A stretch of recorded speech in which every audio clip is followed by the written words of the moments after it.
ದೇವರ ಪರಿಶುದ್ಧ ನಾಮಕ್ಕೆ ಸ್ತೋತ್ರವಾಗಲಿ. ಈ ದಿನದ ದೇವರ ವಾಕ್ಯ ಯೋಬನು ಬರೆದ ಗ್ರಂಥ 10ನೇ ಅಧ್ಯಾಯ 12ನೇ ವಾಕ್ಯ. ನೀನು ನನಗೆ ಜೀವವನ್ನು ಅನುಗ್ರಹಿಸಿ ಕೃಪೆ ತೋರಿಸಿದ್ದಿ, ನಿನ್ನ ಪರಾಮರಿಕೆ ನನ್ನ ಆತ್ಮವನ್ನು ಕಾಪಾಡಿದೆ. ಹೌದು ಪ್ರೀತಿಯ ದೇವರ ಮಕ್ಕಳೇ, ಇವತ್ತಿನ ದೇವರ ವಾಕ್ಯದಲ್ಲಿ ನಾವು ಗಮನಿಸುತ್ತಿದ್ದೇವೆ. ಇಲ್ಲಿ ದೇವರ ವಾಕ್ಯವು ಸ್ಪಷ್ಟವಾಗಿ ಬರೆಯಲ್ಪಟ್ಟಿದೆ. ನೀನು ನನಗೆ ಜೀವವನ್ನು ಅನುಗ್ರಹಿಸಿ ಕೃಪೆ ತೋರಿಸಿದ್ದಿ, ನಿನ್ನ ಪರಾಮರಿಕೆ ನನ್ನ ಆತ್ಮವನ್ನು ಕಾಪಾಡಿದೆ.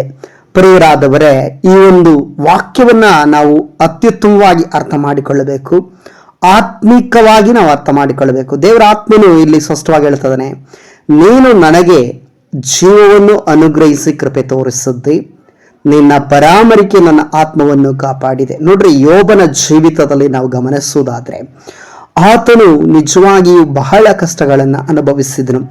ಆತನು ಅನುಭವಿಸಿದ ಕಷ್ಟಗಳು ಒಂದಲ್ಲ ಎರಡಲ್ಲ, ಅದನ್ನ ಹೇಳಲಿಕ್ಕೆ ಸಾಧ್ಯವೇ ಇಲ್ಲ. ಅಷ್ಟೊಂದು ವಿಧವಾದ ಕಷ್ಟಗಳನ್ನ, ಅಷ್ಟೊಂದು ವಿಧವಾದ ವೇದನೆಗಳನ್ನ, ಅಷ್ಟೊಂದು ವಿಧವಾದ ದುಃಖಗಳನ್ನ ಅನುಭವಿಸುತ್ತಿದ್ದನು. ಆತನ ಪ್ರಾಣವೇ ಹೋಗುವಂತ ಒಂದು ಪರಿಸ್ಥಿತಿಗಳಲ್ಲಿ ಆತನು ಇದ್ದನು. ಆತನು ಅಂತ ಪರಿಸ್ಥಿತಿಗಳಲ್ಲಿ ಇದ್ದರೂ ಸಹ ಆತನ ಜೀವಿತದಲ್ಲಿ ನಾವು ಗಮನಿಸುವಾಗ ಆತನ ಮೈಯೆಲ್ಲ ಗಾಯವಾಯಿತು. ಆತನಿಗೆ ಇದ್ದಂತ ಆಸ್ತಿ, ಅಂತಸ್ತು, ಬಂಧು ಬಳಗ ಎಲ್ಲವನ್ನ ಕಳೆದುಕೊಂಡನು. ಆತನ ಸ್ನೇಹಿತರು ಎಲ್ಲರನ್ನ ಕಳೆದುಕೊಂಡನು. ಒಂದು ಕೆಲವರು ಮಾತ್ರವೇ ಇದ್ರು, ಆದ್ರೆ ಅವರು ಯಾರೂ ಸಹ ಯೋಬನ ಜೊತೆ ಇರಲಿಲ್ಲ. ಅಂತ ಒಂದು ಸನ್ನಿವೇಶದಲ್ಲಿ ಆತನು ದೇವರಿಗೆ ನೋಡಿ ಕೃತಜ್ಞತೆಯನ್ನ ಸಲ್ಲಿಸ್ತಾ ಇದ್ದಾನೆ. ಅಂತ ಒಂದು ಸಮಯದಲ್ಲಿ ದೇವರನ್ನ ನೋಡಿ ಆತನು ಸ್ತುತಿ ಮಾಡ್ತಾ ಇದ್ದಾನೆ.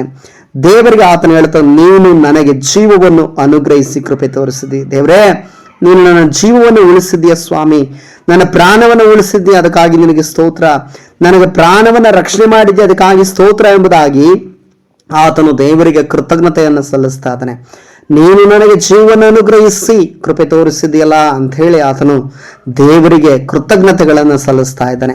ನಮ್ಮ ಜೀವಿತದಲ್ಲೂ ಇವತ್ತಿನ ಜೀವಿತವನ್ನು ನಾವು ಗಮನಿಸುವಾಗ ಅನೇಕರಿಗೆ ಇದೇ ರೀತಿ ಕಷ್ಟಗಳು, ವೇದನೆಗಳು, ಕಣ್ಣೀರುಗಳು, ಸಮಸ್ಯೆಗಳು, ಅನೇಕ ವಿಧವಾದ ಹೋರಾಟಗಳ ಮಧ್ಯದಲ್ಲಿ ನೀವು ಇರ್ತೀರಿ. ಆದ್ರೆ ನಿಮ್ಮ ಪ್ರಾಣಕ್ಕೆ ಏನೂ ಅಪಾಯ ಆಗಲಿಲ್ಲ ಅಲ್ವಾ?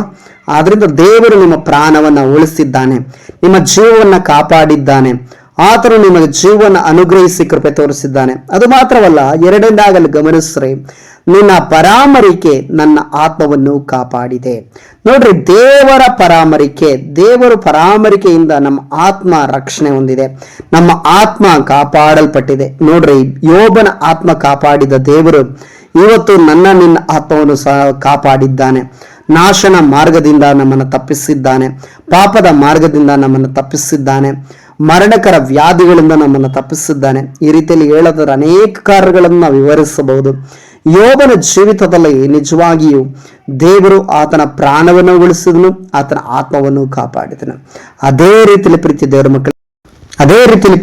ಮಕ್ಕಳೇ, ಎಂಥದ್ದೇ ಪರಿಸ್ಥಿತಿಗಳಲ್ಲಿರಬಹುದು, ಎಂಥದ್ದೇ ಕಷ್ಟದಲ್ಲಿರಬಹುದು, ಎಂಥದ್ದೇ ವೇದನೆಗಳಲ್ಲಿ, ಕಣ್ಣೀರಿನಲ್ಲಿ ನೀವು ನಡೀತಾ ಇರಬಹುದು, ಆದ್ರೆ ನಿಮ್ಮ ಆತ್ಮವು ರಕ್ಷಿಸಲ್ಪಟ್ಟಿದೆ, ನಿಮ್ಮ ಆತ್ಮವನ್ನು ದೇವರು ಕಾಪಾಡಿದ್ದಾನೆ. ಆದ್ದರಿಂದ ನೀವು ಭಯಪಡುವಂತ ಅವಶ್ಯಕತೆ ಇಲ್ಲ. ದೇವರಿಗೆ ಕೃತಜ್ಞತೆಗಳನ್ನು ಸಲ್ಲಿಸ್ರಿ.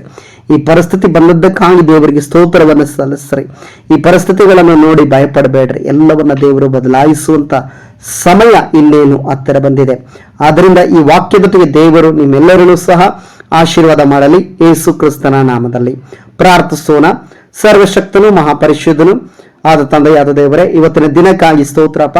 ಇವತ್ತಿನ ದಿನದಲ್ಲಿ ಸ್ವಾಮಿ ಈ ವಾಕ್ಯವನ್ನ ಕರ್ತನೆ ಕೇಳುವಂತ ನಿನ್ನ ಮುದ್ದು ಮಕ್ಕಳನ್ನು ಆಶೀರ್ವಾದ ಮಾಡ್ರಿ. ಈ ವಾಕ್ಯದೊಟ್ಟಿಗೆ ಸ್ವಾಮಿ, ಹೌದು ಕರ್ತನೆ, ನೀನು ನನಗೆ ಜೀವವನ್ನು ಅನುಗ್ರಹಿಸಿ ಕೃಪೆ ತೋರಿಸಿದ್ದಿ, ನಿನ್ನ ಪರಾಮರಿಕೆ ನನ್ನ ಆತ್ಮವನ್ನು ಕಾಪಾಡಿದೆ ಎಂಬ ವಾಕ್ಯದ ಮುಖಾಂತರ ನನ್ನೊಟ್ಟಿಗೂ ಈ ವಾಕ್ಯವನ್ನು ಕೇಳುತ್ತಿರುವಂತ ಪ್ರತಿಯೊಬ್ಬ ದೇವರ ಮಕ್ಕಳೊಟ್ಟಿಗೂ, ಪ್ರತಿ ಒಬ್ಬೊಬ್ಬರೊಟ್ಟಿಗೂ ಕರ್ತನೆ ನಿನ್ನ ಮಾತನಾಡದ ದೈವಿಕ ಕೃಪೆಗಾಗಿ ನಿನಗೆ ಸ್ತೋತ್ರ ಮಹಿಮೆಯನ್ನು ಸಲ್ಲಿಸುತ್ತಾ ನಜರೇತಿನ ಯೇಸು ಕ್ರಿಸ್ತನ ನಾಮದಲ್ಲಿ ಪ್ರಾರ್ಥಿಸ್ತೇನೆ ತಂದೆಯಾದ ದೇವರೇ.